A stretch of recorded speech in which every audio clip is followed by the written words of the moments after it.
It's Courtney, and I am back with another video, and getting better day by day. And also, Merry Christmas, you filthy animals. I know it's not Christmas yet, but I found my shirt that I was talking about the other day that I couldn't find. So, today I was going to make a different video. It was going to be the video that I wanted to do I wanted to do a series for a very long time, and I've always wanted to call it Beauty on a Budget. And basically what I wanted to do was show women that don't have the money or don't want to spend mass amounts on makeup, because at one time all my makeup was dollar store or Walmart, nothing more, nothing less, because, and a few Amazon things, until some of my glorious friends sent me some lovely things that I use every single day. But had they not been so kind, I'd still be using dollar store and Walmart makeup. Because I just am not the type, like, I feel guilty splurging on anything that's over $10, you know what I mean? So there's no way I'm gonna buy a $60, $70 makeup palette. Anyways, I don't want my video to be about that.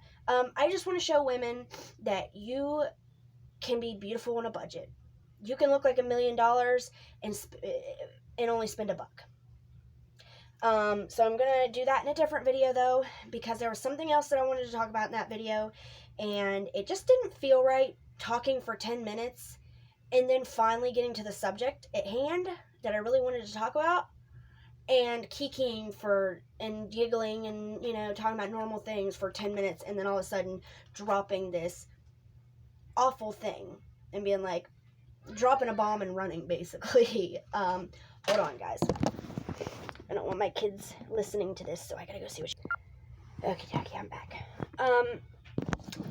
So, like I said, I don't want to be, like, doing my makeup and kikiing in a video that, you know, is about something so serious. So we're gonna put that video to the side, and we'll make it its own thing, and we'll make this its own thing. I'm still gonna do my makeup, but I'm not gonna, like, focus on the makeup as well. I want to talk about just the subject at hand. So, anyways, oh, and before I get started with that, does anybody want me to do, like, a little video on how I get my beach waves? Because I've gotten a lot of compliments on them recently, and I just perfected them. They're not perfect, but I just learned a really good method of getting them. My hair is naturally wavy, but not, like, very uniform like this. It's, like, crazy looking wavy. My hair's getting so long again. I donate it every 2 years, and I just got it cut to shoulder length, like right at my shoulder, about a little over a year, well, maybe about a year and a half ago. And I don't think it was that long, a little over a year ago, we'll say. And it's grown that much already, and if it was straightened out, it'd be probably about 2 inches longer than that. Normal person's hair grows 1/4 of an inch a month. Mine grows literally about 3/4 of an inch a month. I donate about 14 to 16 inches once every 2 years. So, anyways, so back into what I wanted to actually talk about today. So for some more context, or if you want to learn more about this story, there's a girl that I watch. Her name is Rachel Oates, and that's where I heard about these people. Her name is Rachel Oates, and you can just look up Rachel Oates, Christian books, Christian parenting, or Rachel Oates,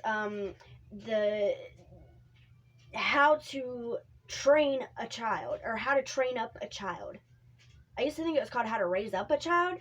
No, it's called How to Train Up a Child. So if that doesn't tell you anything,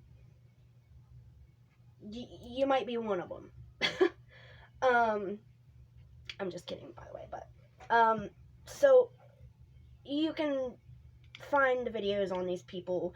She's done 3 or 4 videos, and I've always wanted to make a video on it myself, but she uploaded another video yesterday, and I was like, it just reminded me again of how disgusting these people are, and how bothered I get when I hear about them. So that's another thing I'd like to say is trigger warning. If you do not like hearing anything, I'm not talking about a particular child being abused or anything like that, but I'm talking about in general their beliefs and how you should raise a child and all that. If you don't like that kind of talk, go ahead and leave this video. If you yourself are a child, go ahead and leave this video.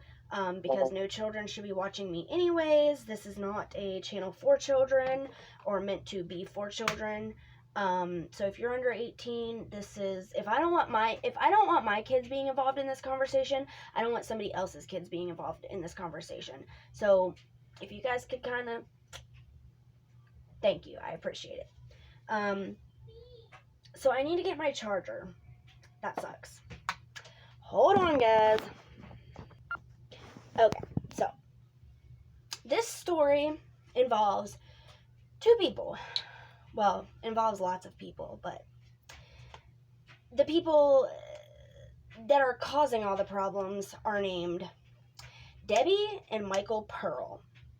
And Debbie and Michael Pearl are very Christian. They have a ministry called No Greater Joy, or No Better Joy, something like that. And they have a book of the same name.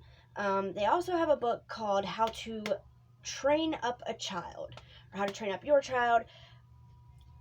Like I said, Rachel Oates has lots of videos on it. If you're interested in hearing more, she'll know more detail. I'm just here to like outline the situation and how disgusting it is, and to tell people they shouldn't listen to people like this. I know that you guys are smart enough to know that, but some people aren't, you know? Some people believe that just because God says something is right, that that's what you should do.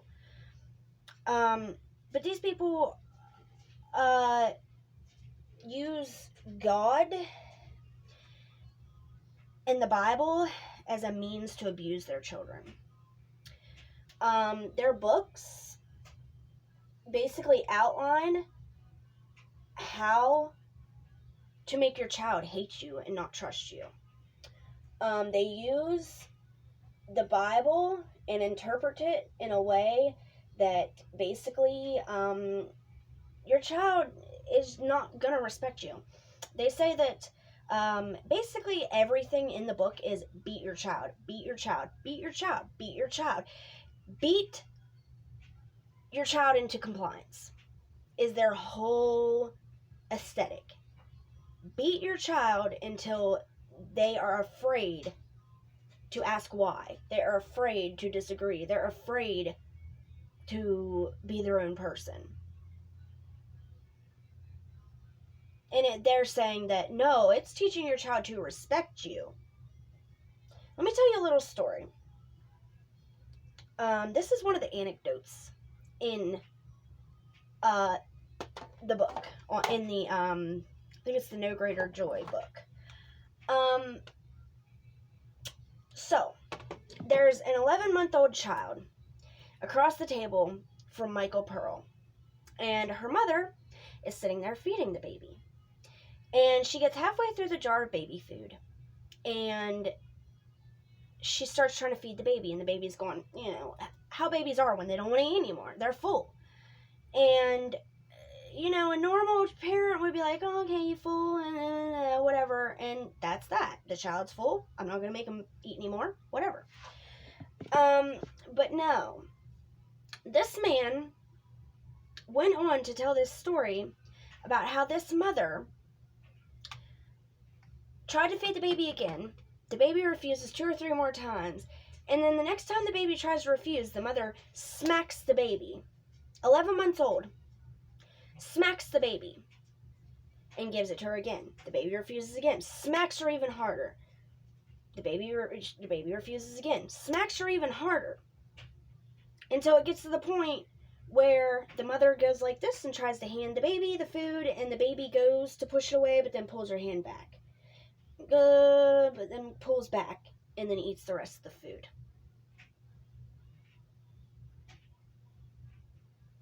Because she's afraid of being hit again. So she gorges herself because she's afraid that her mother is going to hit her again. And the way that Michael Pearl describes his excitement at watching this go on is disgusting. He literally says, I loved it. I loved that the mother was showing the child that there was no going against her will. Like, it's almost like narcissistic, because like narcissistic people see their children or their dogs or their animals or whatever as items. Like, they own these items because they created them. Like a child, you know, they believe that a child is their property because they created said child, and they can do whatever they want to them. If, you know, if I want you to eat this much, you're going to eat this much. If I want you to stay up all night, you're going to stay up all night. If I want to, this is one that narcissistic mothers love to do. If I want to check you to see if you're still a virgin, I will do that.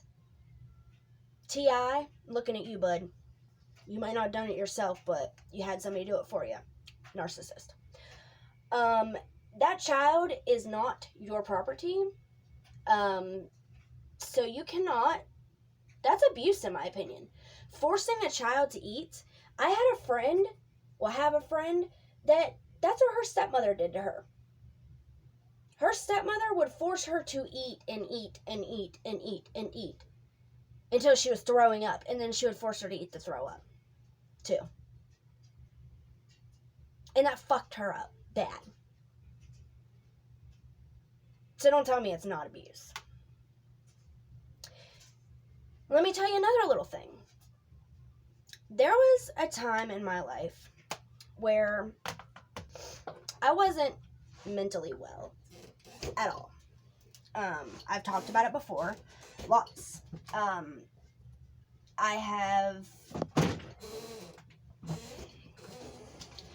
mean, I'm not embarrassed of it. I'm embarrassed of, you know, certain aspects of it, but nobody can help if they have mental health issues, and you can't really help that. But what I could have helped was being so reactive, such a reactive person. And a reactive person, instead of thinking about the best way to handle things, action first, think about it later. Okay? And Autumn is, for you guys who know, you know, she is not like any child I've ever seen in my life. Which, that, in a way, it's good. In a way, it's terrifying. But there was a time where I didn't know how to deal with her, because I was a reactionary person, and she was going through this spell where she didn't want to listen to anything ever. And I found myself I wouldn't say spanking, but swatting. Like, literally, like, on the butt, just to get her attention. And, oh, probably a little bit harder than that. It was enough to get her attention, but it wasn't like, hey, you know. It was enough that I felt wrong doing it. But then again, I feel wrong doing it at all, so I don't even know if that says anything. It was probably just as hard as I hit myself just there. But still, there was a good 3 or 4 months where I would find myself swatting her butt whenever I didn't know what else to do. And it only took me 3 or 4 months to realize that swatting her on the behind did not make her listen any better. It only made her trust me less. That's all it did. Was make her listen to me less. Really. It made her... They say that hitting your child gets them to respect you. But it doesn't get them to respect you. It gets them to fear you. Fear... Every time. Right when I get into talking. Fear and respect are two completely different things. if I have to scare somebody into respecting me, I don't want it like that. And you know what?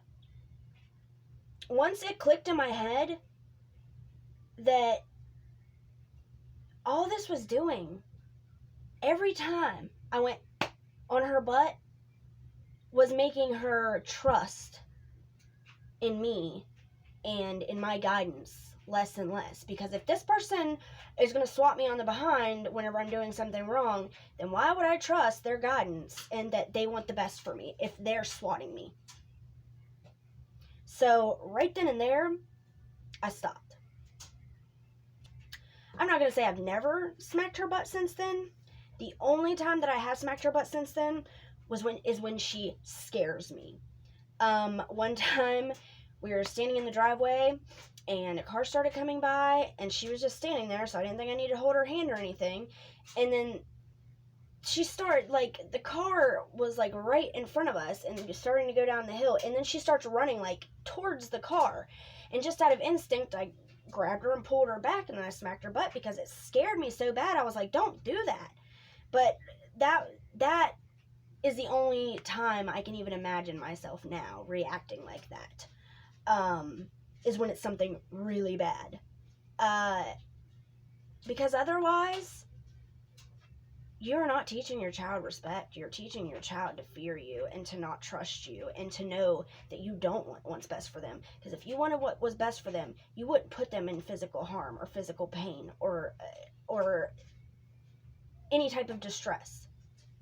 I mean, you know, of course you and your child are going to get into little tiffs or whatever you want to call it, but that is a much different than every single time a child does something, it's smack now, ask questions later. There was another thing in that book that said, it's a bunch of like short little essays about different situations or it's different anecdotes, whatever, little stories, that kind of stuff. There was another one. And parents write in and ask questions. There was one where a woman wrote in and she was concerned about her daughter because her daughter was in a screaming phase. And every time one of the other children would annoy her or bother her or get irritated with her, she would just scream at the top of her lungs. That looks crazy right now. But she would just scream at the top of her lungs. Can you imagine what the book told her to do? It literally said, go for the switch. And they're not just telling you to spank your child, like, they're telling you to get sticks. They're telling you to get ceramic paddles. They're telling you to get paddles. They're telling you to get things, objects to hit your child with. Belts, whatever is near you, pick it up and beat your child with it. They'll respect you. So, oh God, what story was I telling now? Oh, so they said, go straight for the switch. And rather than going and seeing why the child was screaming, you smack that child where they stand. And don't ask questions, you just beat. Then later, if you want to find out what the problem was, then you can ask. They're literally telling you, smack now, ask questions later. Abuse now, ask questions later. They say, do not show sympathy, do not show, oh my God, what's the word that I'm looking for? Not sympathy, not weakness, compassion. Don't show any compassion for your child, basically. You show them, you're not going to fuck with me, and I'm going to beat you whenever you do this, and you scare them into not doing it anymore. It's not anything to do with respect. So, and then it says in the book, if you do this 4 to 8 times, they should stop the screaming. But if you choose to do this 95% of the time and only threaten to hit her most of the time, then, and she knows that sometimes she can get her way by screaming, then it will take you 18 years for them to stop screaming. And they won't even stop screaming then. They'll just have to, their husband will have to deal with it then. But, so basically they're saying, if you don't beat her now over it, she'll never stop screaming and she'll never grow out of this. So, if you beat her now, will she never grow out of, or will she never grow up to learn that it's not okay to do to her children?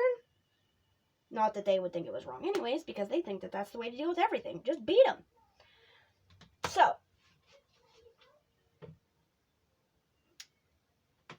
I made a comment on that video to the girl that made it and said, yeah, I wonder how many people, and I'm not laughing like, haha, it's a joke. I'm laughing like, this is fucked up. I wonder how many people have killed their small children in their defense.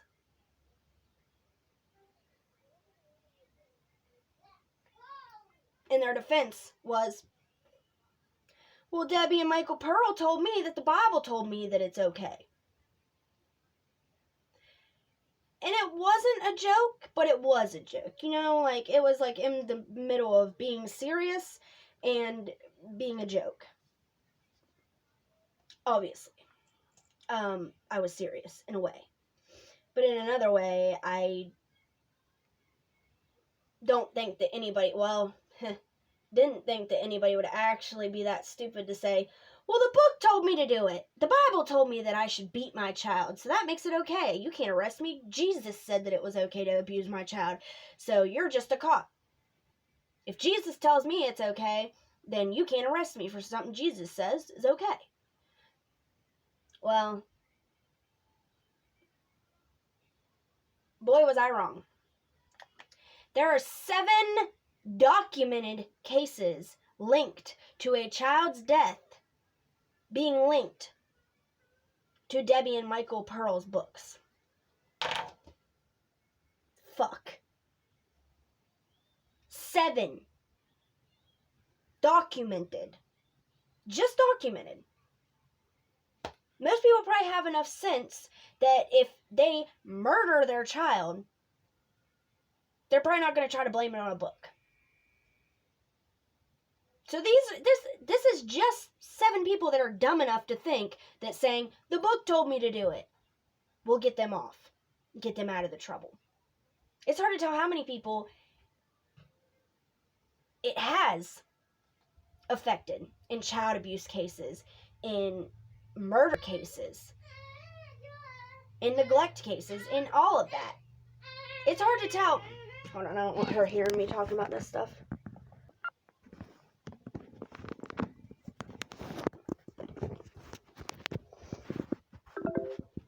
Okay, whoops. I was recording right up my nose holes. Somehow I thought I was recording that whole time while I was doing my crease. So, the stupid thing is making me mad. So yeah, their books have been related to at least 7 cases of murder. Not including all the people that have, you know, simply abused their children or neglected them or, you know, anything like that. So, I mean, I don't understand how these books are still for sale. How these people are able to have their own ministries. How these people are, I don't know if you guys just noticed that, but yes, the door just moved that you guys are stuck to. Because, you know, ghosts and all. So, it's just a disgusting, despicable thing that they're promoting. And anybody who could follow the work of Michael and Debbie do not need children in the slightest. So I don't know how anybody could think that it would be God's will or Jesus or the Bible or whatever, anybody's will, for you to have children for them to then be abused. That is your job in life as a parent, is to make sure that nobody hurts your children. But you're the one that they need defended from? You're the one that they're afraid of? How much sense does that make? And believe me, I wouldn't even call it spanking my child. And I still regret every day that I even went through a point in time that I thought that maybe that was the answer. I knew it wasn't, but I didn't know what to do. And I was like, maybe if I smack her butt, she'll listen. Because that's what all the older folks told me. Well, maybe she just needs her ass smacked. Maybe she just needs her ass whipped. And she would listen. Yeah, well, that really worked out, didn't it? No, it didn't. At all. That's the last thing she needs, is an ass whooping for her, I mean, I don't even think she has an issue, but she's just hyper. The last thing I should be doing is beating her for being a little hyper. I don't understand how that's questionable to some parents. There was even a part in one of their books where they said that they let their child just about drown in a pond to teach them. And that they had done this to every one of their children growing up. Because every one of their children, they had a pond in their yard, and every one of their children did it. They would all go a little too close to the edge. And they would knowingly let them do it, knowing that they would fall in eventually. And that after that, they wouldn't do it again. Which I understand, not in that case, but in certain cases, being like, well, they'll learn not to do it again, huh? Because I've said that about Autumn. If I'm like, quit jumping on the couch, Autumn, or not jumping on the couch, quit jumping on the bed, Autumn, or quit doing this, or quit doing that, I'm like, well, you'll learn whenever you bust your head open, or you'll learn, you know what I mean? And of course I still make her stop. I don't just let her find out when she busts her head open. But I have made the comment, well, she'll stop whenever